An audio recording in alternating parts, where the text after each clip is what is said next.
pour cette 4e journée de course. Des pistes roulantes et des paysages à couper le souffle pour rejoindre le désert du sud marocain attendaient les concurrents de cette 16e édition de l'Africa Eco Race. La caravane a mis le cap sur l'Aïoun pour ce qui fut sans doute la plus belle étape marocaine par ses paysages et la variété des terrains traversés. Aujourd'hui encore, de nouvelles pistes ont été explorées.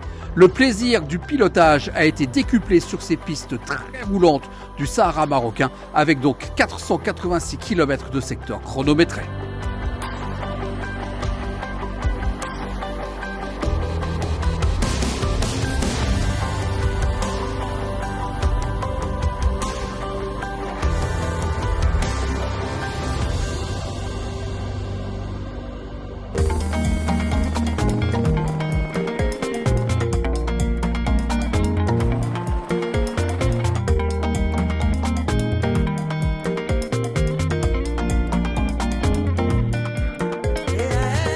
Batterie HS.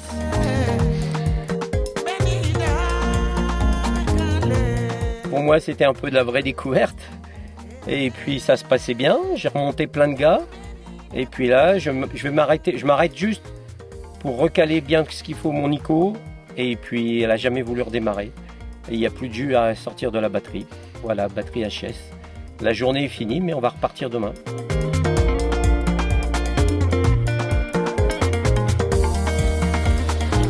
Ça va? Ouais, moi ça va, ouais. Tu veux de l'eau, tu veux quelque chose? Ah, tout à l'heure.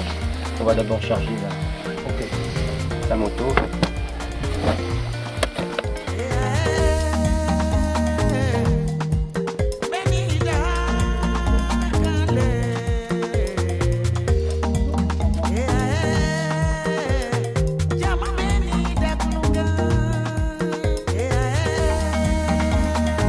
Tiens mon ami. Tiens. Merci. Merci à vous. Alors, c'est moi qui te remercie. Non, ça c'est notre travail. Ouais. Welcome in Africa Eco Race. Ouais. Ça c'est la plus dure au monde, la plus dure rallye de le monde. Oui.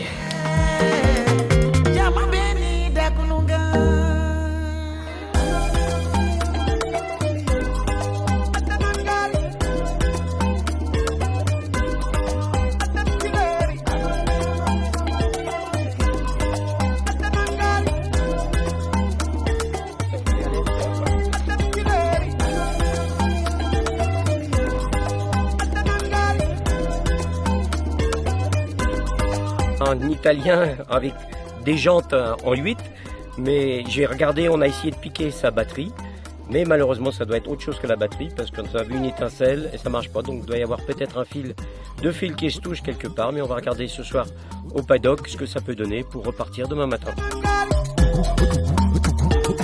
On peut noter quand même la solidarité entre pilotes parce que le pilote italien m'a proposé gentiment sa batterie, il était prêt à me la donner pour que je puisse finir.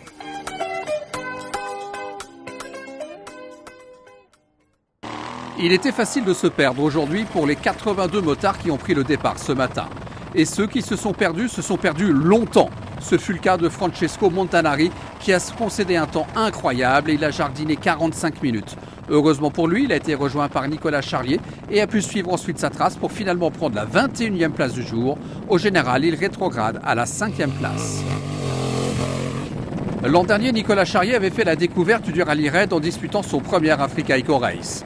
Une expérience enrichissante pour le champion belge qu'il terminait à la 9e place et qu'il renouvelle cette année toujours avec le team Yamaha Ténéré.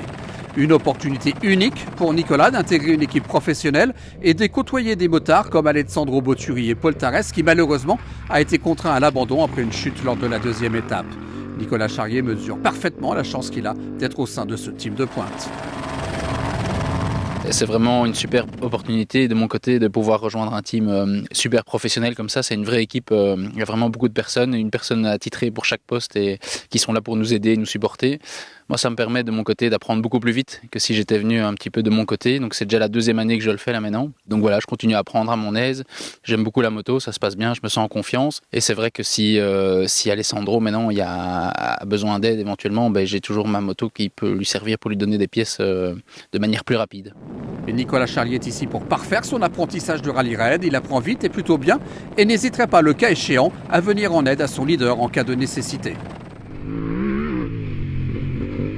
c'est sûr que je serai un des premiers à arriver sur place si jamais il se passait quelque chose. Donc moi évidemment, je ferai mon possible pour aider de la manière dont je peux si malheureusement ça devait arriver. Aujourd'hui, Nicolas Charrier n'a pas eu à intervenir pour aider son partenaire du team Yamal Ténéré, Alexandro Boturi.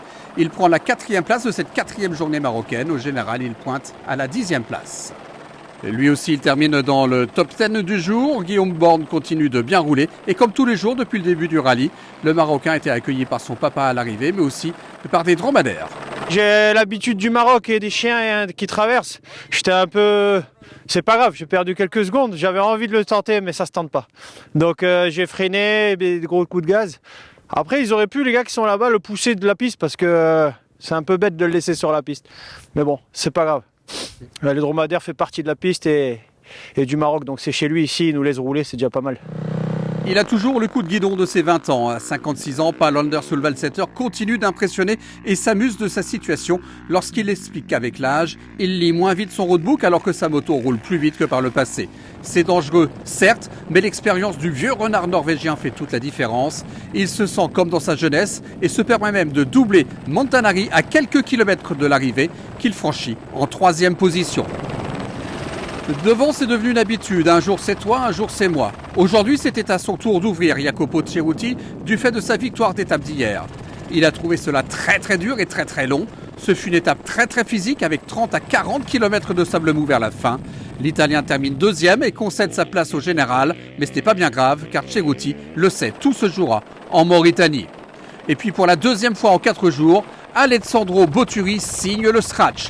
Parti en 2e position du fait de son 2e chrono hier, l'Italien a roulé très vite lui aussi ce vendredi pour rapidement rejoindre Ceruti. Et malgré la fièvre qui le handicape depuis 2 jours, le double vainqueur du rallye coupe la ligne en 5h24 minutes et 36 secondes.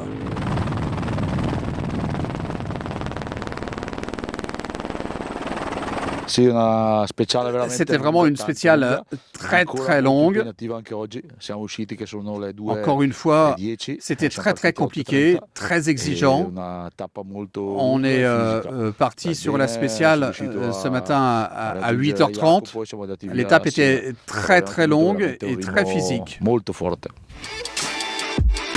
On récapitule le classement du jour avec 3 anciens vainqueurs aux 3 premières places. Au général, Alexandro Boturi est leader avec 1 minute et 28 secondes d'avance sur Jacopo Ceruti. Pål Anders Solvallsetter pointe en 3e position.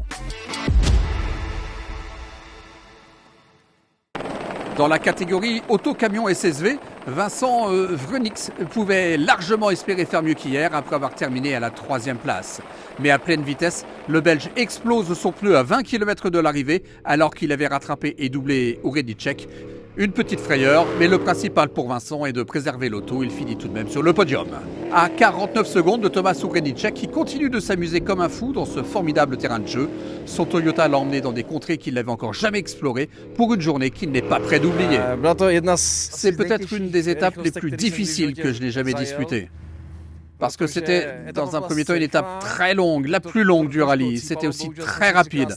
C'était fantastique. Mais on s'est quand même perdu 3 fois. Et sur l'une de ces 3 fois, on s'est vraiment perdu longtemps. J'ai eu de la chance de rattraper une autre voiture. La piste était super, mais à la fin, c'était vraiment délicat. Il y avait des dunes et c'était vraiment compliqué de trouver la bonne trace. C'est tellement dur qu'on se disait, mais quand est-ce que cela va se finir? C'était vraiment très dur. C'était très dur aussi pour Benoît Fretin, mais pour la 3e fois depuis mardi, il place son Century sur la plus haute marge du podium. Il a roulé régulièrement en fond pour la première fois dans sa carrière de pilote, et ce en dépit de difficultés ici et là, tout au long de la journée. Spécial super compliqué, il y avait des herbes à chameau, on s'est un peu posé à un endroit. On a perdu 7-8 minutes pour désensabler avec notre 2 roues. Et puis à la fin, on ne voyait pas les pistes. Le soleil est un peu dans un axe bizarre, on n'avait pas la trace. C'était très compliqué. Mais bon, voilà, encore une peut-être. On a repris un peu d'avance. On se remémore le classement du jour avec la victoire de Benoît Fretin devant Thomas Uredicek et Vincent Vreunix. Pierre Lafay est 4e. Au général, Benoît Fretin conforte sa position de leader avec 30 minutes et 26 secondes d'avance sur le Belge Vincent Vreunix. Enfin, du côté des historiques, pour la première fois depuis le début du rallye, on retrouve un duo italien sur le podium. Maurizio Elia et Luisa Zumeli ont fait preuve aujourd'hui d'une belle régularité pour terminer 3e à l'occasion de leur premier rallye raid. Comme c'est le cas depuis le début du rallye, Kurt Dujardin est sur le podium et il retrouve son habituelle 2e place après avoir fini 3e hier. Le Belge a même expliqué qu'il avait retrouvé l'ambiance du Dakar des années 90 et le même état d'esprit. Enfin, pour la 4e fois en 4 jours, les plus réguliers et les plus constants sont les champions de la dernière édition. Il y a un an, Eric et Tom Claeys avaient survolé les débats. C'est encore le cas aujourd'hui avec une 4e victoire de spécial. Cette année, Eric trouve que le rallye est même plus challenging que l'an dernier. Je dois avouer que c'est plus dur. Hier, on a eu une journée très très dure. À mon avis, les modernes ne sont pas passés par là. C'était vraiment dur. On a vu des pierres. Non, c'était presque infernal. Le classement de cette 4e étape des historiques avec la victoire d'Eric et Tom Claeys comme d'habitude devant Kurt Dujardin et René De Clercq. Les Italiens sont en 3e position. Au général, pas de changement pour les deux leaders. Eric et Tom Claeys ont une large avance sur Kurt Dujardin et René De Clercq. Voilà, c'est tout pour aujourd'hui. On se dit à demain pour la 5e et dernière journée au Maroc, avant la traditionnelle journée de repos sur les bords de l'Atlantique à Darla. Mais avant de se quitter, toute l'équipe de l'Africa Eco Race tient à dédier cet épisode à René Metsch, qui nous a quittés il y a un an, jour pour jour.